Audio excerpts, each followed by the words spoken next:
오늘 증거할 본문 말씀 봉독하도록 합니다.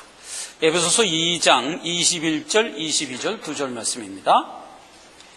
그의 안에서 건물마다 서로 연결하여 주 안에서 성전이 되어가고 너희도 성령 안에서 하나님의 거하실 처소가 되기 위하여 예수 안에서 함께 지어져 가느니라. 자, 오늘 이 본문 말씀을 통해서 성전이 되어가고 라는 제목으로 은혜를 나누고자 합니다. 자, 성전이 되어가는데 지난 시간에 이제 우리가 살펴본 것 중에서 중요한 것은 하나님이 거하시는 성전의 구성 요소가 무엇인가 하는 것을 2시간에 걸쳐 살펴봤죠. 하나는 머릿돌 대신 예수 그리스도, 또 반석 대신 예수 그리스도가 필수적으로 성전 안에 계셔야 되고요. 거기에 이어져서 한 몸 된 성도, 원속인 우리가 있어야 된다 하는 것을 이제 건축과 비유해서 잘 살펴봤습니다. 그런데 여기서 이제 분명히 우리가 알아야 될 것은 예수 그리스도가 어디서 왔냐 하는 겁니다. 그건 이제 하늘에서 오신 하나님이셨다 이거예요. 그럼 성도는 어디서 왔냐 이겁니다. 성도도 역시 하나님의 성산에서 하나님이 그릇을 만들어서 보내주신 것이다. 그래서 교회는 예수님과 성도가 다 하나님께로 온 자들로 구성된 것이다 하는 것을 이제 우리가 살펴봤단 말이죠. 자, 오늘은 이제 성전이 지어져 간다라는 측면을 우리가 좀 살펴보려고 하는 겁니다. 여기서 이제 지어져 간다라고 했을 때 지금까지 이제 성전을 어디다 비유해서 얘기했냐면 집 짓는 건축에 비유해서 얘기를 했단 말이에요. 그래서 이제 지어져 간다 이런 말이 표현이 되어 있는데 이 지어져 간다, 되어 가고 라는 이 말씀은요 원래 건축 용어가 아닙니다. 그러니까 건축을 할 때 쓰는 용어가 아닌 거예요. 그럼 이 용어는 원래 어디 용어냐면 생물학적 용어로서 자녀를 키운다, 자녀를 성장시켜 자라게 한다라는 뜻의 말인 거예요. 즉 건축과 달라서 이것은 어떻게 구분될 수 있냐 하면 이렇게 구분되는 겁니다. 그러니까 건축은 착공이 돼서 완공이 되는 과정이 있지 않습니까? 근데 그 과정 속에서 완공되기 전까지는 완공된 모습을 볼 수가 없어요. 그렇지 않습니까? 이제 지금 막 짓고 있는 중간에 있으면 골조만 올라간 상태에서는 저게 다 완성되면 어떤 모습일까? 이게 안 보인다고요. 그런 차원인 거예요. 그런데 성전이 지어져 간다라고 했을 때 이 모습은 건축하고 완전히 틀린 겁니다. 지어져 간다라는 말을 건축 용어로 우리가 자꾸 들어서 그런데 지어져 간다라는 말은 키우신다? 말하자면 익게 한다. 요런 말, 익게 한다. 과일 같으면 그게 익는 거예요. 우리 같으면 우리가 자라게 하는 거예요. 자라게.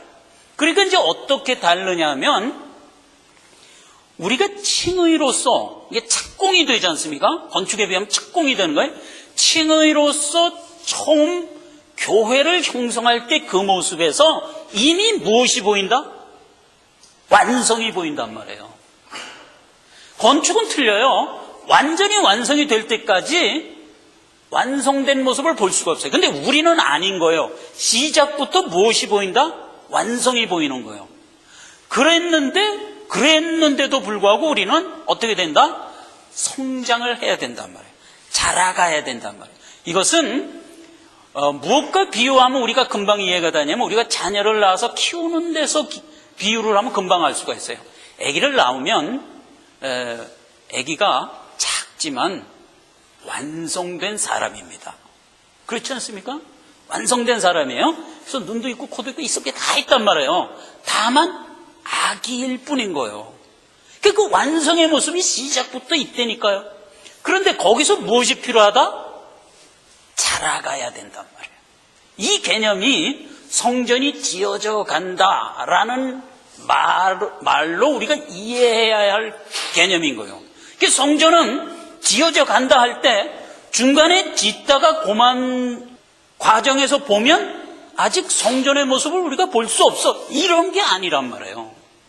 언제 어느 시점에 봐도 완성된 모습을 볼 수 있는 상태에서 익어간단 말이에요. 이게 지어져 간다라는 의미의 말인 것입니다. 자, 그런데 이렇게 지어져 간다, 즉 성숙해 간다, 자라간다라는 것이 성전이 지어져 간다는 뜻이에요. 그렇게 지어져 가느니라. 오늘 본문 말씀에 그 나오는 거 아닙니까?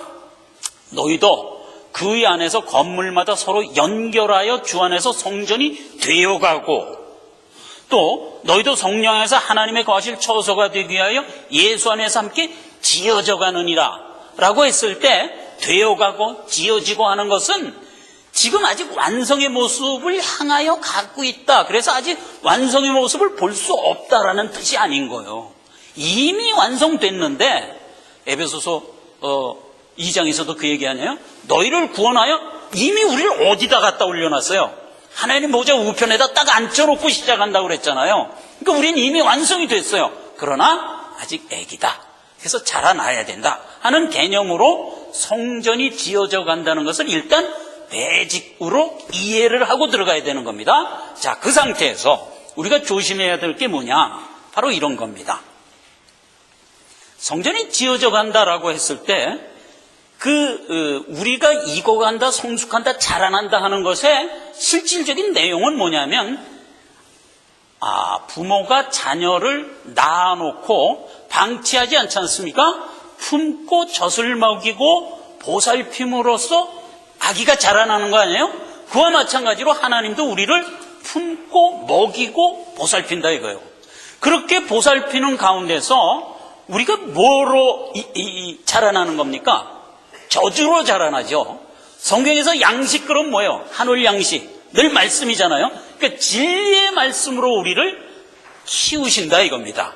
이게 이제 교회가 자라나는 얘기인데, 인간들이 진리의 말씀이 선포됐을 때 그것을 양식으로 온전히 알아서 받아 먹질 않는다는 점이다 이거예요.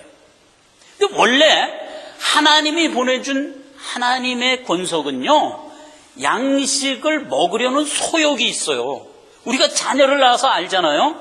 자녀를 어린아이로 그냥 낳으면 안 가르쳐줘도 젖을 찾는다니까요. 그래서 지난번에도 제가 가슴 근처에다 얼굴을 갖다 대기만 해도 그냥 지가 찾아서 먹는다니까요. 그런 소욕이 있단 말이에요. 그런데 세상에 말씀이 선포됐을 때 세상이 그 말씀을 양식으로 알아 바로 대쉬에서 먹는 모습이 안 보인다 이겁니다. 그럼 세상은 말씀이 선포됐을 때 어떤 죄성을 가지고 있는가 하는 것을 우리가 좀 인식을 할 필요가 있어요. 우리가 그렇다는 얘기가 아니라 세상이 어떤 모습으로 말씀을 말하자면 대하고 있는가 하는 걸 우리가 인식해야 돼요. 그게 어떤 모습이냐면, 분명히 진리가 선포됐는데도 불구하고 세상은 그 진리를 선입관으로 받는다는 겁니다.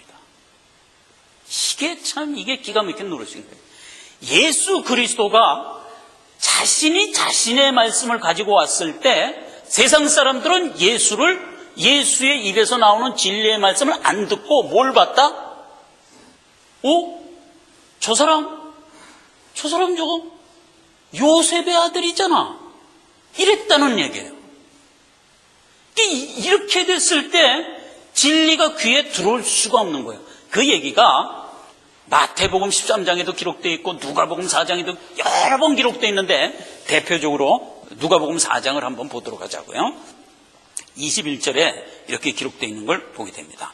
이에 예수께서 저희에게 말씀하시되 이 글이 오늘날 너희에게 응하였느니라 하시니, 저희가 다 그 그를 증거하고 그 입으로 나오는 바 은혜로운 말을 기이 여겨 가로되 이 사람이 요셉의 아들이 아니냐, 이렇게 의문했다는 겁니다. 그리고 결국 어디까지 갔냐면 28절에 보면 회당에 있는 자들이 이것을 듣고 다 분이 가득하여 일어나 동네 밖으로 쫓아내어 그를 동네가 건설된 산 낭떠러지까지 끌고 가서 거기서 밀쳐 죽이려 했다 이거예요. 자, 이게 어떤 상황이냐면, 예수님이 이제 마귀의 세 가지 시험을 공생의 초반전에 받지 않습니까? 그 마귀의 세 가지 시험을 끝내고 첫 번째로 어디 가서 이제 복음을 전파하기 시작했냐면 자기가 자라난 나사렛 동네에 가서 선포했단 말이에요. 그래갖고 이제 회당에 들어가서 말씀을 증거했어요. 조금 자세히 보면 16절에 이렇게 기록된 게 보게 됩니다. 예수께서 자라나신 곳 나사렛에 이르러 안식일에 자기 규례대로 회당에 들어가서 성경을 읽으려고 서시니까 회당에 있는 회당장이 성경을 갖다 드렸어요.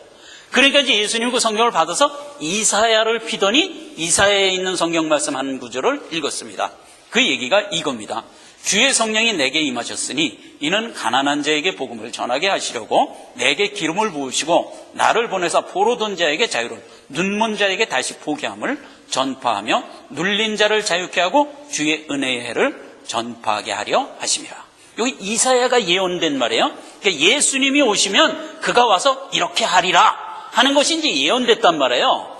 근데 그 예언된 거를 딱 읽고 그 다음에 이제 회당 안에 있는 사람들을 쳐다보면서 뭐라고 얘기했냐면 지금 읽은 이 말씀이 너희 눈앞에서 성취되었느니라 이렇게 선언한 겁니다. 그 얘기가 그 얘기잖아요. 여기 있는 이 말씀이 바로 나다 이 얘기를 한 거란 말이에요. 그랬더니 군중들이 어떻게 그걸 봤냐면 분명히 그 말씀 자체는 은혜로웠다고요. 여기 그랬잖아요. 그 입으로 나오는 은혜로운 말씀을 은혜로 받지 않고 기이 여겼단 말이에요. 22절에 분명히 은혜로운 말씀을 들었어요. 그리고 선포를 받았는데도 불구하고 그걸 은혜로 안 받고 기이 여겼단 말이에요. 왜 기이 여겼다고? 그 다음에 이유가 그냥 나와요. 저 친구 저 요셉의 아들 아냐 이랬다는 거예요. 이게 이제 인간이 가지고 있는 선입관이란 말이에요. 선입관. 예수님이 어떤 모습인지 여러분 아십니까? 못 보셨죠? 예수님의 얼굴 아직 못 보셨어요. 우리가 이제 가면 보게 될 겁니다. 근데 예수님 얼굴 우리가 상식적으로 그냥 다 알고 있어요. 어떻게 알고 있어요? 성화에서 예수님 얼굴 반납 그 얼굴이시잖아요. 그렇죠? 이제 누가 그 그림 그렸는데 거기에 보면 예수님 얼굴 나오는데 어느 그림을 봐도 늘 그 얼굴이시잖아요. 그래서 예수님이 저렇게 생겼었는가 보다 이렇게 우리가 생각되죠. 근데 그 얼굴이 어때요? 못생긴 얼굴 아니죠. 아주 준수한 얼굴이에요. 그죠? 근데 그거 틀렸어요. 예수님 그렇게 안 생기셨어요. 그 얘기가 이사야서 53장에 이렇게 기록되어 있는 거 보게 됩니다. 1절에 이렇게 되어 있습니다. 우리의 전한 것을 누가 믿었느냐? 여호와의 팔이 네게 나타났느냐? 그는 주 앞에서 자라나기를 연한 순과 같고 마른 땅에서 나온 줄기 같아서 고운 모양도 없고 풍채도 없은즉 우리의 보기에도 흠모할 만한 아름다운 것이 없도다. 못생겼단 말이에요. 그는 멸시를 받아서 사람들에게 실어버린 바 되었으며 간고를 많이 겪었으며 질고를 하는 자라. 마치 사람들에게 얼굴을 가리우고 보지 않음을 받은 사람 같아서 멸시를 당하였고 우리도 그를 귀히 여기지 아니하였도다. 이게 예수님 생긴 모습이에요. 어떤 사람이 너무 못생겨가지고 이렇게 보다가 이럴 정도로 못생겼다는 거예요. 이게 상상이 갑니까? 마른 땅에서 난 줄기 같다니까요. 연한 순과 같다. 이게 연한 순이 예리예리했단 말이에요. 그러니까 뭐 풍채도 없고 아주 못생겼고 아주 그랬다는 얘기예요. 근데 얼굴조차도 못생긴 모양이야. 사람들이 그 얼굴을 보고 야, 참 못생겼다. 그러고 얼굴을 돌이켰다니까요. 그 못생기신 분이 말씀은 은혜 자체를 하나님 말씀을 자체를 한 거예요. 그럼 우리는 마땅히 뭘 들어야 되냐? 하나님의 입에서 나오는 말씀을 은혜로 받아야 된다니까요. 그런데 인간들은 어떻게 했다고요? 고개를 돌리고 귀히 여기지 아니하였도다 이겁니다. 이게 항상 사람들이 가지고 있는 말씀을 향하여 가지고 있는 기본적이고 베이직한 죄성이라고요. 이걸 탈피해야 되는 겁니다. 진리가 선포됐을 때 진리를 진리로 들어야 되는 거예요. 거기에 다른 어떤 조건과 외형이 우리에게 영향을 주지 말아야 된다고요. 이게 말씀 앞에 우리가 제일 먼저 조심해야 될 태도예요. 여러분, 요셉의 아들이잖아. 저 누이도 내가 알고 저 형제 시몬 야고보도 우리가 다 아는데 그 어미 마리아도 아는데 저가 어찌 하늘에서 내려왔다 하느냐, 이렇게 말하자면 배척을 했다는 겁니다. 근데 예수가 한 말은 무슨 말이라고요? 그냥 하나님의 말씀이었다고요. 진리였다고요. 그럼에도 불구하고 진리를 그 외형 때문에, 외모 때문에, 내가 가지고 있는 선입견 때문에 망해버려고 말았다 이겁니다. 이게 말씀을 받은 모든 사람들이 절대로 조심해야 될 첫 번째 케이스다. 이걸 우리가 늘 조심해야 됩니다. 교회 목사님이 와서 증거를 할 때 그 사람이 하는 말씀이 참 말씀이냐 아니냐에 늘 집중을 해야지, 저 사람 저건 내가 아는데 뭐 이러기 시작하면 망하는 거예요. 물론 단에서 선포하는 사람이 잘못 얘기할 수 있어요, 그죠? 그럼 그거 우리가 분별할 수 있어야 됩니다. 그러나 외모나 선입견이 그걸 막으면 안 되는 거예요. 언제나 진리는 진리로 들어야 되는 거예요. 그런 점에서 저는 이 교회의 큰 시험거리입니다. 여러분도 다 알거든. 저 사람이 요셉의 아들 아니야, 이렇게 되는 사람이란 말이야 내가. 그 조심해야 되는 거예요. 두 번째로 또 우리가 조심해야 될 게 하나 더 있습니다. 기르시는데 전략이 필요하냐 하는 얘기입니다. 교회가 지어져 가고 되어 간다라고 할 때 교회는 어떤 전략, 마케팅을 써야 되느냐 하는 얘기입니다. 이 얘기를 좀 살펴봐야 돼요. 자, 보세요. 항상 교회는 어디로부터 왔다고 그랬어요? 배직이 하나님께로부터 왔어요. 예수님 자신이 하나님이셨어요. 그러니까 뭐 하나님께로부터 온 거예요. 그 다음에 성도는 어디서 왔냐 이거예요. 자꾸 강조하지만 하나님의 성산에서 처음부터 그릇이 돼서 왔다니까요. 교회 와서 다듬어지지 않았다고 지난 시간에 우리가 살펴봤잖아요. 교회 와서 다듬어진 게 아니라고요. 하나님께로부터 왔단 말이에요. 그래서 교회는 항상 하나님께로부터 왔다고요. 와 동일하게 자라나는 것도 하나님이 자라게 하시는 거예요. 즉 사도 바울이 얘기를 합니다. 내가 심었고 복음을 뿌렸다는 거예요. 내가 심었고 아볼로가 와서 물을 주었으되 자라나게 하시는 분은 누구라? 하나님이시니라. 이렇게 이제 고린도 교인들에게 선포했잖아요. 그게 동일한 거예요. 자라나는 건 늘 하나님이 자라게 하시는 거예요. 자, 그러면 교회가 자라나는 전략이 있다면 누가 전략을 구사하겠어요? 당연히 하나님이 구사하시죠. 그런데 그 전략을 교회가 어떤 마케팅화해서 교회가 만들어 나가려고 그러면 안 된다는 얘기입니다. 자, 그런 예들이 여러 가지가 있습니다. 일단 교회가 제대로 돼서 성장을 하기 위하여 갖추어야 할 제1조항이 뭐냐 하면 그게 하나님으로부터 왔다는 얘기예요. 하나님으로부터 왔다는 것이 전제되지 않으면 자라날 수도 없고 교회도 아닌 거예요. 하나님으로부터 왔다는 게 중요해요. 그 얘기가 얼마나 중요하냐면 예수 그리스도께서 십자가에 못 박혀 죽으시기 전에 겟세마네 동산에서 긴 기도를 합니다. 14장에서 17장까지가 전부 기도예요. 그런데 14장에서 17장까지의 내용이 전부 구구절절히 하나님이 예수 그리스도가 자기 이제 놓고 갈 자기 양떼를 위한 기도를 하는 겁니다. 그 기도의 말미 17장이 너무 중요한 말을 많이 했어요. 이런 정도는 14장에서 17장 정도는요. 여러분 총명할 때 좀 외시기 바랍니다. 몽땅 외시면 좋아요. 아주 이거는 우리가 좀 머릿속에 그 말씀 자체를 외갖고 평생을 사시면 아주 유익이 됩니다. 자, 17장 말씀 하나를 제가 몇 구절 보겠습니다. 이게 예수님이 제자들을 향하여 한 기도 내용입니다. 6절부터 봅니다. 17장 6절. 세상 중에서 내게 주신 사람들에게 내가 아버지의 이름을 나타내었나이다. 저희는 아버지의 것이었는데 내게 주셨으며 저희는 아버지의 말씀을 지켰나이다. 자, 여기까지는 다 이제 우리가 정확한 얘기죠. 자, 7절. 지금 저희는 아버지께서 내게 주신 것이 다 아버지께로서 온 것인 줄 알았나이다. 뭘 알았다고요? 예수님이 한 진리의 말씀이 아버지께서 온 것인 줄 알았답니다. 나는 아버지께서 내게 주신 나의 말씀을 저희에게 주었사오며 저희는 이것을 받고 내가 아버지께로부터 나온 줄을 참으로 아오며 아버지께서 나를 보내신 줄도 믿었사옵나이다.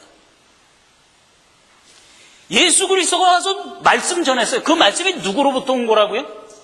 아버지께로부터 온 거예요. 그걸 전했더니 그 말씀을 받은 저들이 뭘 알았다는 거예요?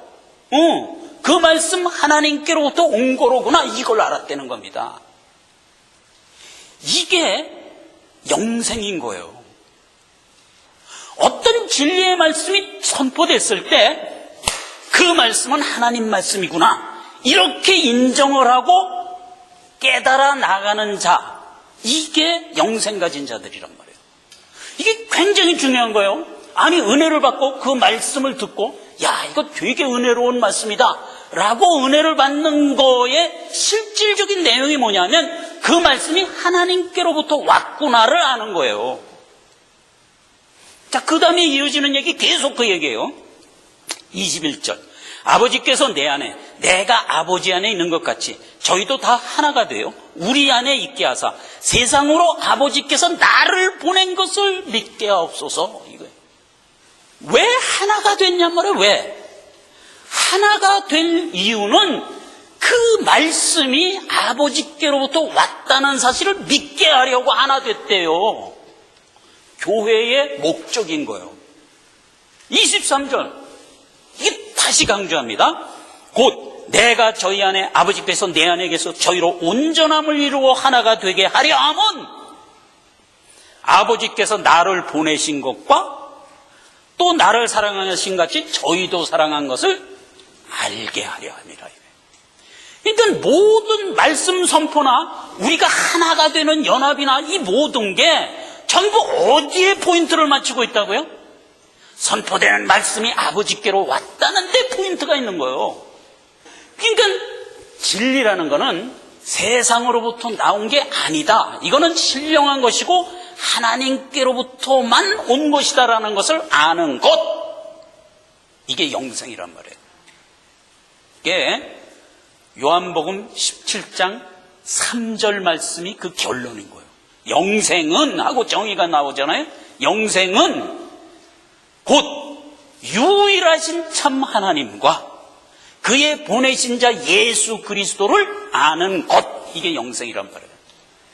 그러니까 우리가 진리의 말씀을 받았을 때 그게 하나님께로부터 왔구나, 이렇게 아는 것이 매직한 신앙이며 그 자체가 영생이라니까요. 그리고 그 이유가, 그걸 아는 것이 우리가 하나로 연합되는 이유란 말이에요. 교회가 하나로 연합돼야 하는 이유란 말이에요. 야, 이거 놀랍죠? 의외로 단순하죠? 그렇지 않습니까? 의외로 단순합니다. 진리가 무슨 엄청난 내용을 가지고 있는 듯이 보이나 사실 알고 보니까 아닌 거예요. 그게 하나님께로부터 왔다는 것을 아는 것, 이게 거의 다란 말이에요. 그런데 교회가 자라나고 성장하는 것에 관하여 우리가 전략을 구사한다 할 때 굉장히 조심하는 거예요. 여기서 다 틀린단 말이에요. 여기서 어떻게 틀리냐면, 교회가 성장하고 자라가기 위해서는 마케팅이 필요하다고 자꾸 주장하는 겁니다. 망하는 거예요, 이건. 우선 교회가 성장하려면 내 생각엔 이래야 될 것 같아 하면서 나오는 것들이 줄줄줄 나옵니다. 대표적인 건 몇 가지 한번 살펴봅시다. 교회가 성장하려면 단에 서서 대언하는 자가 말재주가 좋아야 돼. 이렇게 얘기하는 거, 요거 조심해야 됩니다. 말재주하고 상관이 없습니다. 그가 하는 말이 하나님의 정확한 참 말씀, 그러니까 하늘로부터 내려온 것을 지금 뿌리고 있는가가 중요한 거예요.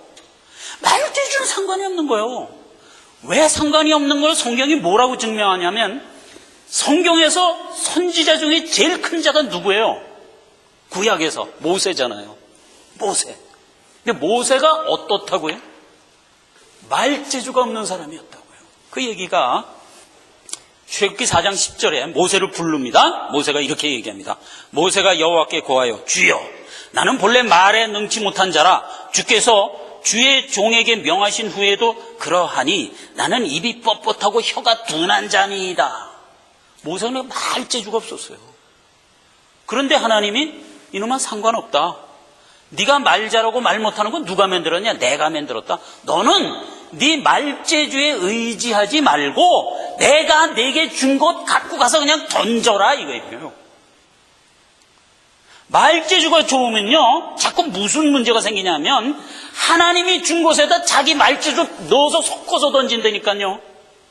망하는 거예요. 그러니까 하나님이 일부러 유명한 사도들은 말재주 없는 사람을 불러 쓰게 돼 있어요. 사도 바울 볼까요? 사도 바울은 얼마나 말재주가 없었냐 하면 고린도 교회 교인들이요 고린도후서 10장 10절에 보면 이렇게 기록되어 있어요.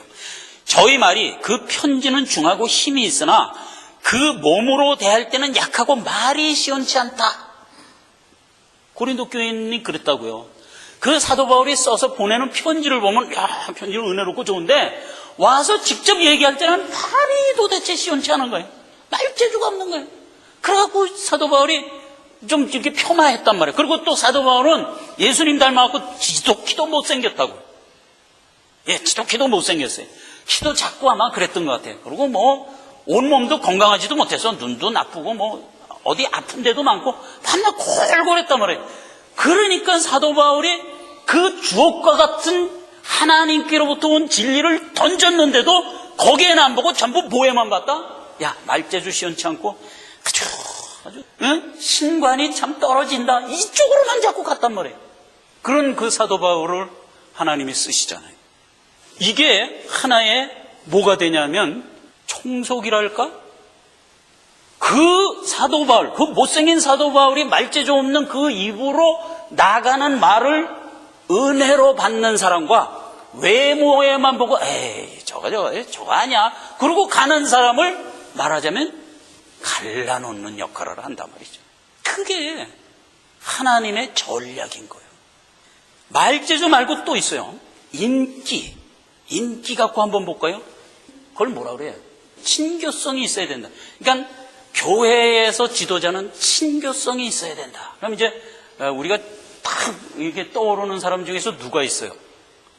장경동 목사님 같은, 제가 장경동 목사님 폄하하는 게 아니에요.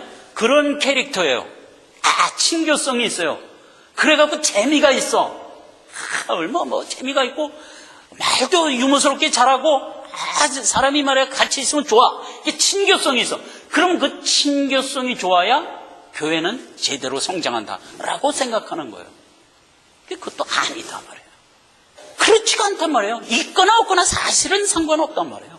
무엇이 제일 중요하냐? 선포되는 말씀이 참이냐 아니냐 이게 제일 중요한 거단 말이죠. 여러분 사도 베드로는요 얼마나 친근성이 없었는지 아십니까?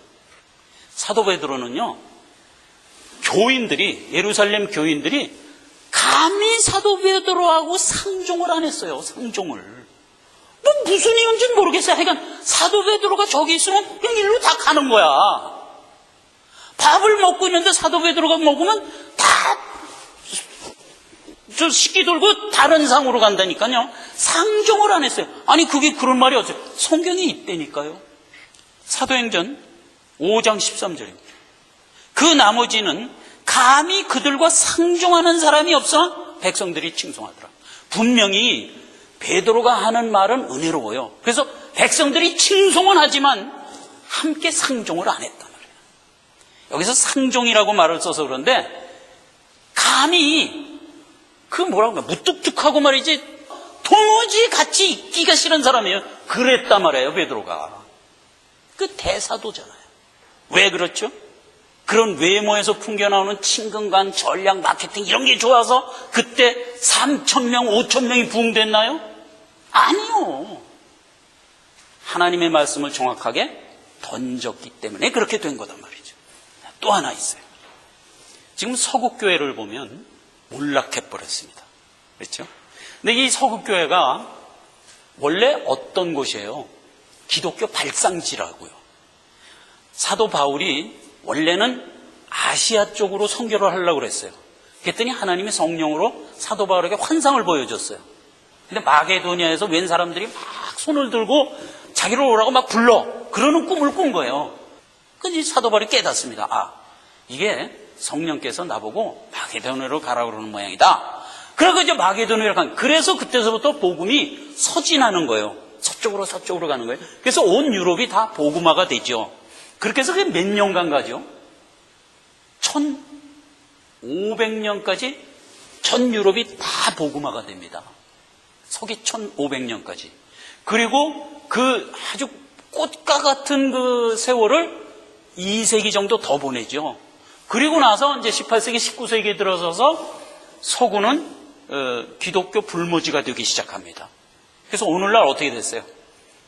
교회를 가보면 이제 보도에 나온 자료들을 보면 큰 교회 가보면 80에서 90난 성도들 몇 명 앉아 있대요.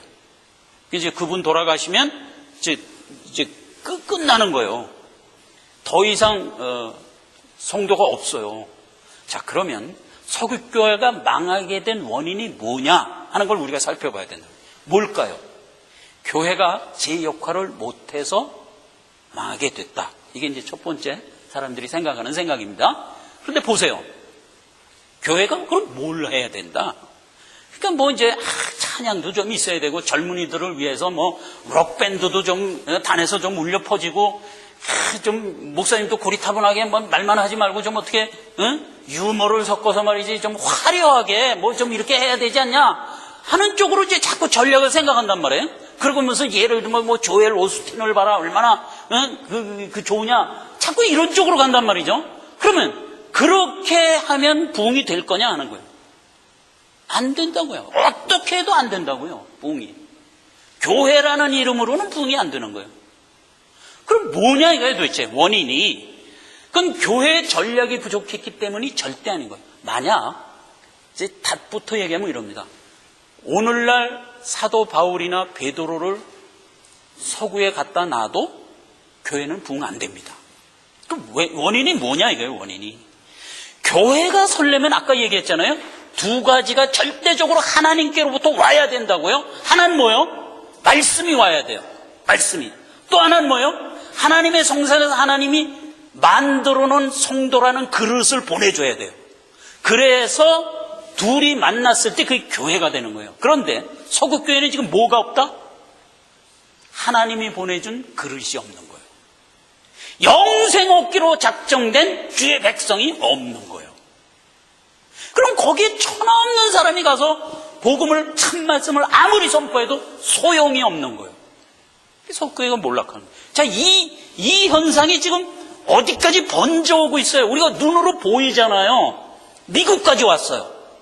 미국까지. 그래서 미국의 대도시에 가면 유럽하고 똑같아요. 지금 교회에 교인이 없어요. 미국인 교인들이 전부 70, 80 이상 100세 가까이 되신 노인분만 몇 명 앉아 있어요. 그분 이제 세상 떠나면 끝이에요. 지금 우리 교단에 80년 전에 지은 미국 교회인데 아주 커요. 농구장까지 굉장히 큰 교회인데 성도 5년 전에 갔을 때 5명인가 있다고 그래요. 그러니까 그 교회를 이제 맡아서 이제 들어가서 하는데 한국 교인들만 오지. 근데 그 미국 교인들은 그냥 쓸쓸하게 저희끼리 예배 보는 거야. 목사님도 안 계셔. 그 저희끼리 예배 보는 거예요. 그러다가 지난달 이제 연락이 왔는데 그 노인들이 목사님한테 와서 이 교회를 맡아주셔. 그리고 이제 법적으로 인수인계를 하려면 양도를 써야 되잖아요. 그러니까 돈이 필요하잖아요. 그러니까 그 상징적으로 일불에 양도를 했어요. 그리고 이제 이 노인분들이 안심을 하고 돌아갔다고 그래요. 응? 내가 그래도 교회를 끝까지 지켜서 교회에게 남겨주고 마감을 한 마지막 세대로구나 하고 안심을 하고 돌아갔다고 그래요. 이런 일이 생긴다니까요. 그렇게 됐어요. 지금 여기만 해도 시골이라 아직 끈이 안 끊어진 것 같아요. 그러나 원인이 뭐라고요? 서국교회나 지금 미국에 있는 대도시에 누가 없다고요? 영생업귀로 작정된 주의 백성이 하나님이 안 보내준 거예요. 이런 예는 성경에 간헐적으로 하나님이 보여줬어요. 예수님이 오시기 400년 전에 하나님이 아무 역사를 안 했다는 거 여러분 아십니까? 신구약 중간기 400년 아무 역사가 없었어요. 말하자면 그런 빈 공간과 같은 역사가 지금 서국교회에 임한 거예요. 그리고 대도시를 중심으로 해서 그렇게 임하고 있는 거예요. 그러니까 하나님이 영생교회로 작성된 주의 백성을 대도시에 안 태어나게 한다고요. 모르겠어요. 왜 그러시는지. 안 태어나게 한다고요. 그러니까 대도시에는 아무리 신실한 목회자가 가서 하나님의 참 말씀을 아무리 선포해도 올 사람이 없는데 이게 교회가 안 되는 거예요. 이게 교회가 자라나고 부흥되는 것에 대한 매직한 말하자면 요소인 거예요. 이걸 생각하면서 우리가 교회 성장에서 자꾸 다른 생각하지 말란 말이에요. 교회가 부흥되기 위해서는 우리가 이래야 돼 저래야 돼 하면서 마케팅 끌고 들어오는 것도 대개 보면 전부 세상 것들이잖아요. 젊은 사람들 갖다 놓고 록밴드 구성해갖고 그러니까 복음성가도 그런 류가 나오는 거예요. 응? 헤비메탈 같은 그런 음악이 복음성가라는 이름을 빌어서 들어오는 거예요. 그래갖고 막 두드리면서 이제 신나게 노래를 해. 그러면 부흥이 될 것이다. 이건 틀린 얘기예요. 또 뭐 이러면 부흥될 것이다. 저러면 부흥될 것이다. 구제를 하면 될 것이다. 세상 얘기를 하면 될 것이다. 별걸 다 해도 교회는 그것으로 부흥이 안 됩니다. 유일한 두 가지. 참 말씀이 하나님께로부터 와야 했고 하나님이 영생교회로 작정된 주의 백성을 보내줘야 그래야 이 둘이 만나서 교회는 형성이 되고 그런 것들을 하나님이 계속 보내줄 때 교회는 자라가게 된다. 이 엄연하고 확실한 진리를 우리가 가지고 있어야 돼요. 그래서 하나님이 교회를 얘기할 때 늘 최소 단위로 얘기하는 이유가 거기 있는 거예요. 두세 사람이 모인 그곳에 내가 함께 한다 하는 얘기가 바로 그거예요. 자, 적은 숫자든 많은 숫자든 우리가 하나님께로 보내심을 받은 자라면 우리는 기뻐해야 됩니다. 이 교회 안에 하나님의 말씀을 듣고 함께 익어가는 자로 불렀다는 사실로 우리는 기뻐해야 되는 겁니다. 그리고 교회가 부흥할 것이냐 말 것이냐는 전적으로 하나님께 달린 것이고 우리가 할 일은 뭐라? 하나님이 증거한 말씀을 정확하게 간직하고 뿌리며 살아가는 것 외에 그 어떤 전략도 우리에게는 필요가 없다 하는 얘기입니다. 기도합시다. 하나님 아버지 은혜를 감사합니다. 하나님께서 오늘 주신 귀하고 복된 말씀 예수 안에서 함께 지어져 간다는 이 귀한 말씀이 어떤 의미를 가졌는지 오늘 우리가 분명히 깨닫게 해 주셨습니다. 하나님 은혜를 감사합니다. 우리가 하나님께로부터 보냄을 받아 왔고 또 예수 그리스도의 말씀으로 시마다 때마다 양육을 받으며 익어갑니다. 자라갑니다. 하나님 우리에게 베풀어 주신 이 귀한 복이 끊어지지 않게 하시고 이어지게 하여 주셔서 하나님의 영광을 돌리는 작은 등불들이 되게 하옵소서. 예수님의 이름으로 기도했습니다. 아멘.